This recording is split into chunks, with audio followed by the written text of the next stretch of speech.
درخواست کروں گا عمران خان صاحب سے کہ وہ اپنے دل کی بات کریں آپ سے.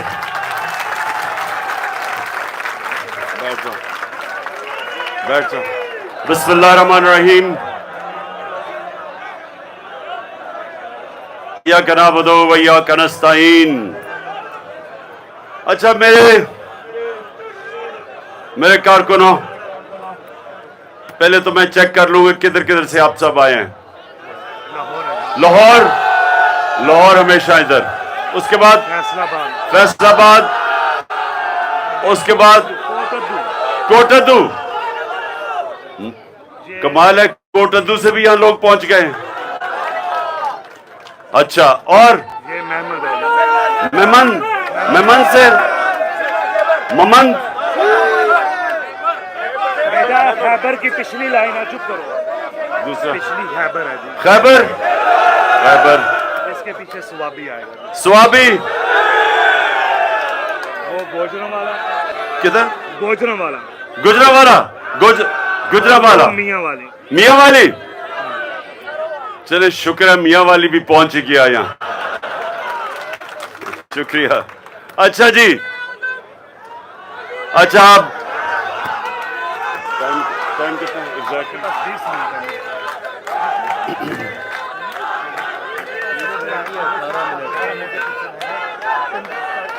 کدھر؟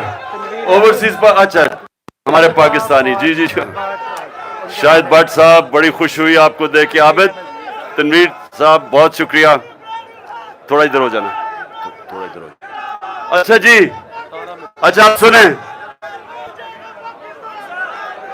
میرے کارکنوں سنو. 17 منٹ ہے میرے پاس، 17 منٹ ہے.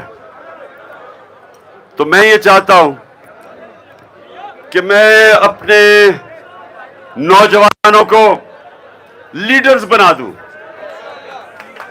تو کیونکہ پھر سے اچھا، میں باہر بھی لوگ ہیں، باہر بھی ہیں. اچھا باہر بھی ہمارے ٹائیگر باہر سن رہے ہیں، تو ان کے لیے بھی، ان سب کو میں آج، ہاں عمران ٹائیگرز بھی ہیں وہاں، اور میں ساروں کو آج سلام بھی پیش کرتا ہوں.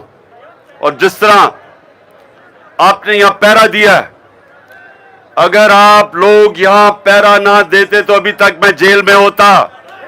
آپ کی وجہ سے ہے. میرے جو مخالف ہیں اس ملک کے نامور ڈاکو جرائم پیشہ لوگ ہیں، اور ان کے پیچھے ان کے ہینڈلرز ہیں، اور ان کو صرف ایک خوف، ان کی زندگی کا ایک خوف ہے کہ کہیں عمران خان الیکشن نہ جیت کے واپس آ جائے. اور اس کے لیے ہر قسم کی سازش چل رہی ہے. لیکن یاد رکھیں، قرآن میں اللہ کہتا ہے کہ ایک پلان انسان بناتا ہے اور دوسرا پلان، اور کامیاب ایک پلان ہوتا ہے صرف، اور وہ اللہ کا ہے. تو اس لیے اللہ ابھی تک ہمیں بچا کے یہاں لے آیا ہے. اور ماشاءاللہ آپ کی جو جماعت ہے پاکستان کی تاریخ میں پھر سے کہہ رہا ہوں، میری عمر تقریباً پاکستان سے 5 سال چھوٹی ہے. پاکستان کی تاریخ میں آج تک اس طرح کی جماعت جو چاروں صوبوں میں پہنچ گئی ہے، نیچے تک پہنچ گئی ہے، کسانوں میں پہنچ گئی ہے، مزدوروں میں، جو گھر گھر پہنچ گئی ہے، اور جو سب سے گھروں کے اندر، خواتین کے اندر پہنچ گئی ہے، نوجوانوں میں، ایسی کبھی پاکستان کی تاریخ میں جماعت نہیں آئی. اور جس کی وجہ سے یہ سب ڈرے ہوئے ہیں. تو میرا رمضان میں میری کوشش ہے کہ جو میرے کارکن یہاں آتے ہیں میں ان کی تربیت کروں، اور میں ان کو مستقبل کے لیڈر بناؤں. تو آج میں آپ کو لیڈر کی کوالٹی بنانا چاہتا ہوں کہ لیڈر کیا ہوتا ہے، اس پہ کیا صلاحیت ہونی چاہیے. تو سب سے دنیا کی تاریخ کا عظیم لیڈر کون تھا؟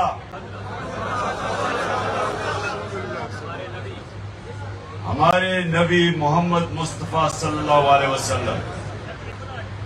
دنیا کی جب بھی لیڈرشپ کے اوپر کتاب لکھتے ہیں کہ کس نے سب سے زیادہ، کس کے کارنامے سب سے زیادہ تھے، تو کسی انسان، کسی لیڈر کے وہ کارنامے نہیں تھے، چاہے آپ مسلمان ہو یا نہ ہو، جو میرے نبی صلی اللہ علیہ وسلم کے تھے.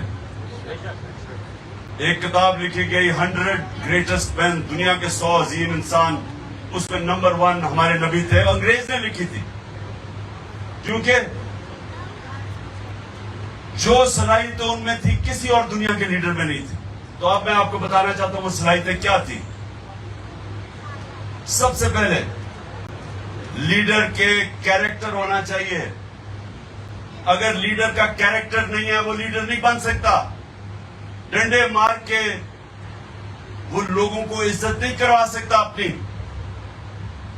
عزت آتی ہے اس کے کیریکٹر سے، اور وہ کیریکٹر 2 چیزوں کے اوپر بیس ہوتا ہے، صادق اور امین.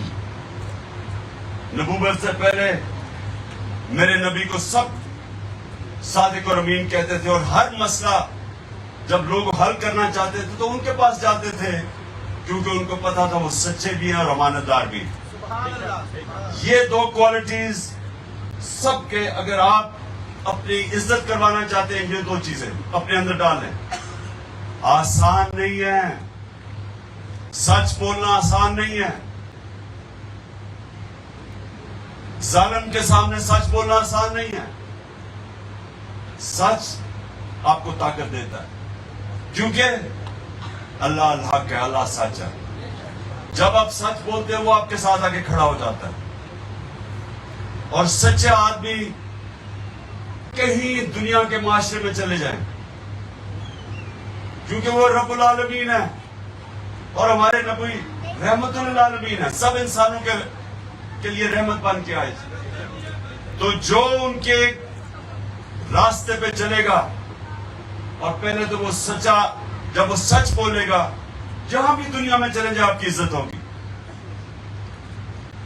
ایک بوڑھا قریش آیا نبی صلی اللہ علیہ وسلم کے پاس اور کہا کہ اے نبی، میں عمر کے اس حصے میں ہوں کہ میرا سارا قبیلہ مسلمان ہو گیا، تو میں صرف اس لیے مسلمان ہو رہا ہوں کہ میرا سارا قبیلہ مسلمان ہو. لیکن نبی مجھے ایک چیز بتا، ایک، کیونکہ میں اپنی عادتیں نہیں بدل سکتا، مجھے ایک چیز بتا کہ میں وہ کروں اور میں مسلمان ہو جاؤں. تو نبی صلی اللہ علیہ وسلم نے کہا سچ بولو. ایک چیز مسلمان ہونے کے لیے ہے تو سچ بولا کرو. سچ کی اتنی بڑی طاقت ہے، جھوٹے آدمی کی کوئی عزت نہیں ہے. جب کوئی انسان کہتا ہے کہ میری لندن تو چھوڑو، پاکستان بھی کوئی پراپرٹی نہیں ہے، اور 2 سال کے بعد اربوں روپے کی پراپرٹیز لندن میں نکلاتی ہیں، تو عزت نہیں لوگ کرتے، عزت نہیں کرتے. ہاں وہ تو اور چیزیں نکلتی آ رہی ہیں. لیکن سنیں ہم ادھر نہیں جا رہے. میں جو آپ کو کہہ رہا ہوں کہ پہلے تو سچ کی طاقت پہچانیں. سچ، ایک غیرت مند آدمی کیوں سچ بولتا ہے؟ اگر اس کا جھوٹ پکڑا جائے تو وہ ذلیل ہو جاتا ہے. تو اگر غیرت ہوگی تو ذلیل ہوگا، بے غیرت تو ذلیل ہی نہیں ہوگا. غیرت مند آدمی، چھوڑو ان کو، چھوڑو. اچھا دوسری چیز امانت دار، انصاف کرنا. یہ یاد رکھیں کہ انصاف کرنا یہ بھی آسان نہیں ہے. قرآن میں اللہ کہتا ہے،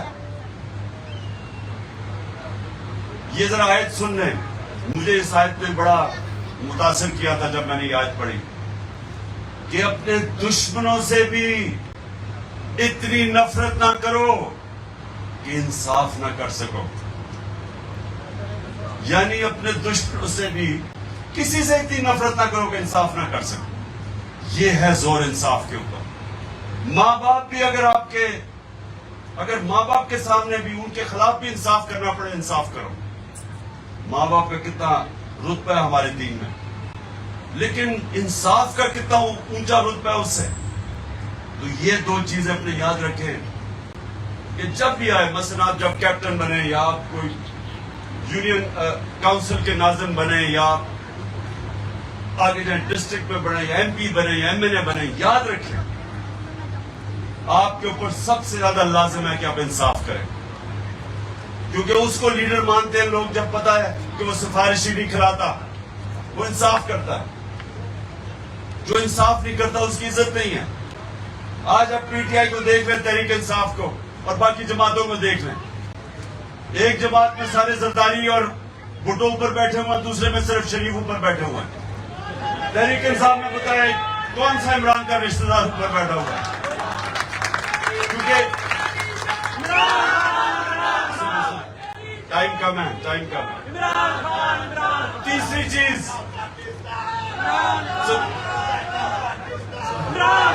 بس تیسری کوالٹی، دو کوالٹیز میں نے بتا دی، تیسری کوالٹی، تیسری جو کوالٹی ہے وہ کہ بزدل انسان لیڈر نہیں بن سکتا۔ جو لیڈر بنتا ہے اس کو اپنے خوف کے اوپر قابو پانا پڑتا ہے۔ یہ نہیں کہ ہمیں خوف نہیں ہے، سب کو خوف ہوتا ہے، لیکن لیڈر تب بنے گا جب وہ خوف کے اوپر قابو پا لے۔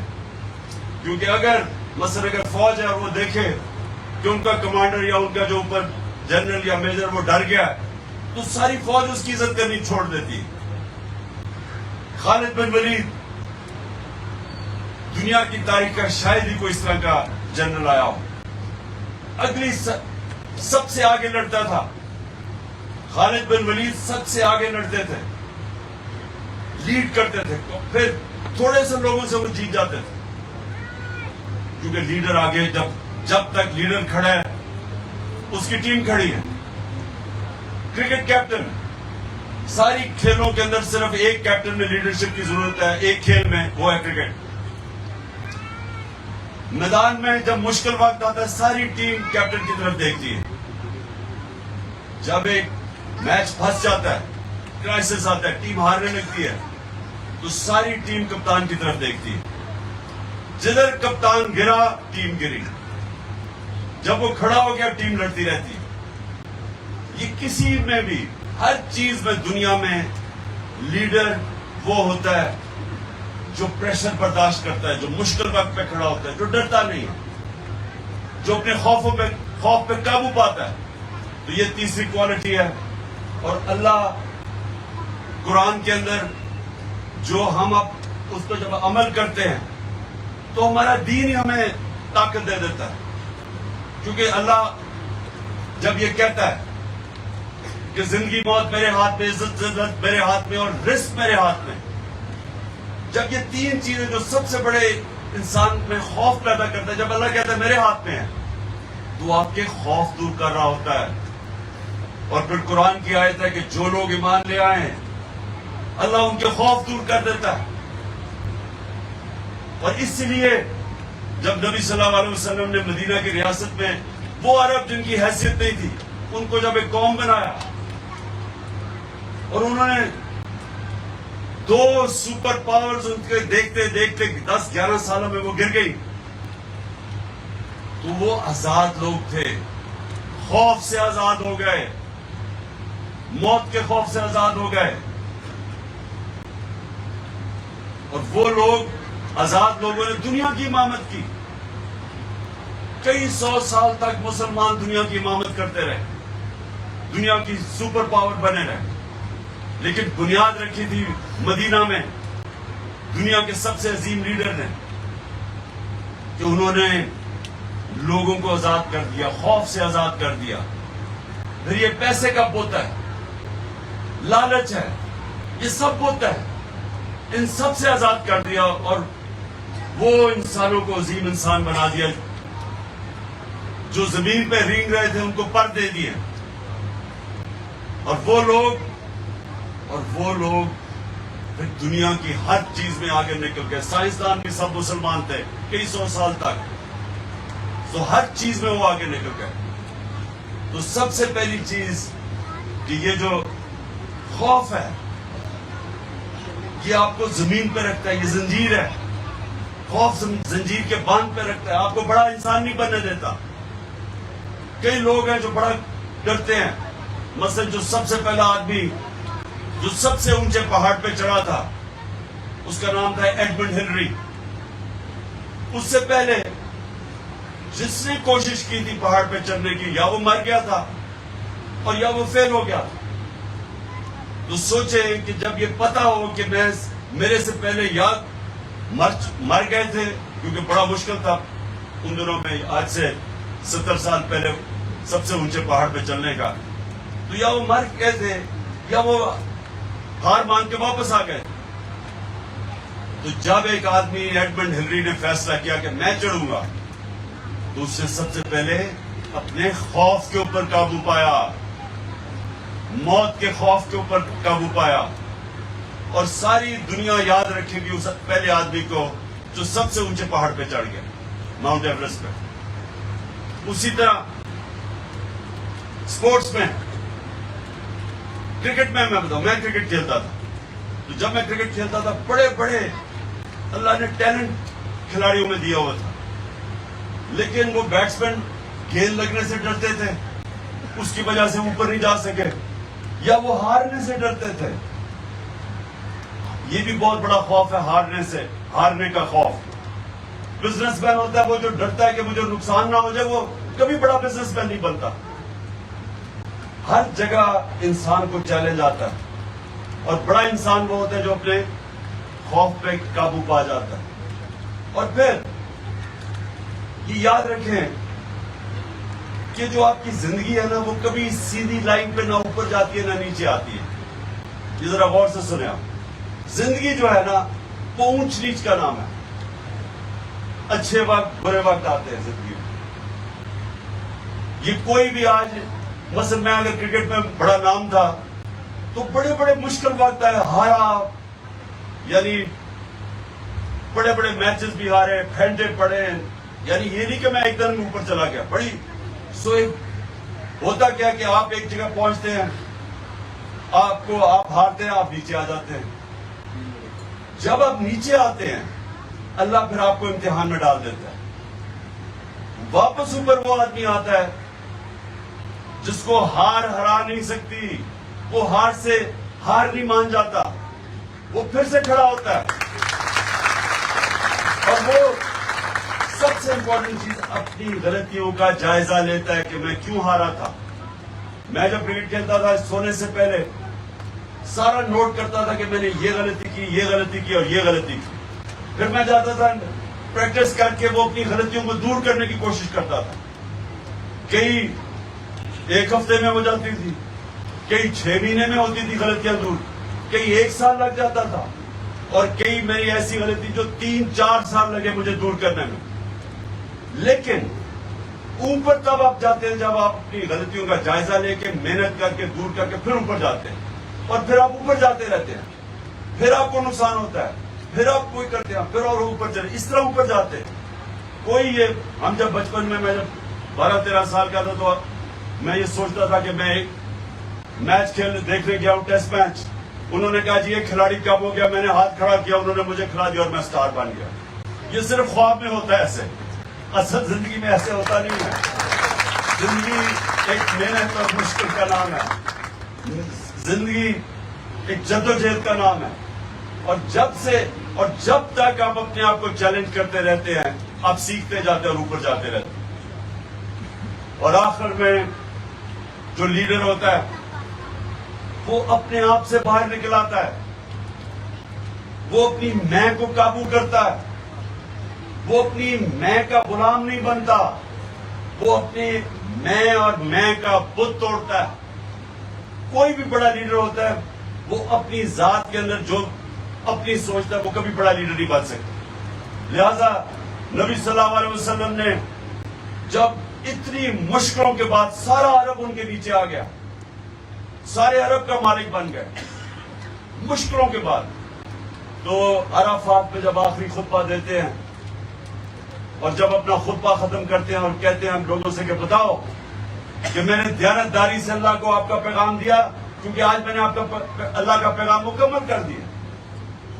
تو سارے ہی لاکھ لوگوں کی آواز آئی کہ ہاں نبی آپ نے دیانتداری سے اللہ کا پیغام دیا ہمیں. پھر رونا شروع کر دیتے ہیں لوگ, کیونکہ ان کو ایک دم یہ سوچ آتی ہے کہ یہ اگر پیغام پورا کر دیا تو اب تو انہوں نے ہمارے میں رہنا نہیں ہے.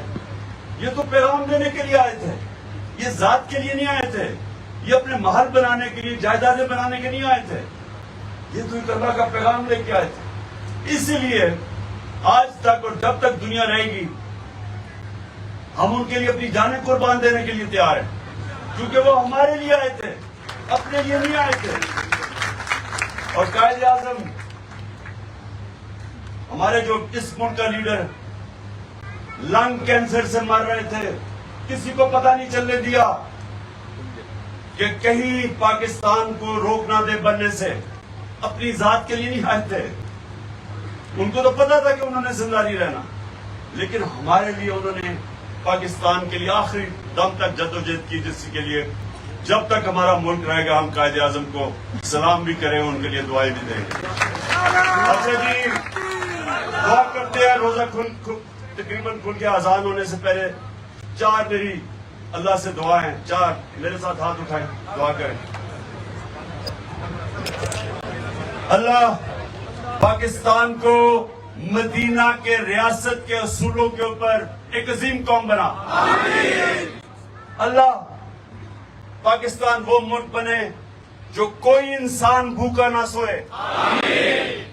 اللہ پاکستان میں عدل اور انصاف پیدا کر اور انسانوں کو قانون کے سامنے ایک برابر کر دے. اور آخر میں خاص طور پہ یہاں مماند ادھر سے قبائلی علاقے سے بہت لوگ جاتے ہیں باہر نوکریاں ڈھونڈنے کے لیے, تو میں آپ کے لیے بھی, کیونکہ مائیں بہنیں بچے سب یاد کرتے ہیں جب کمانے والا باہر چلا جائے, تو میری آخری دعا یہ ہے کہ اللہ پاکستان کو وہ ملک بنا جو باہر سے لوگ پاکستان میں نوکریاں ڈھونڈنے آئے. آمین.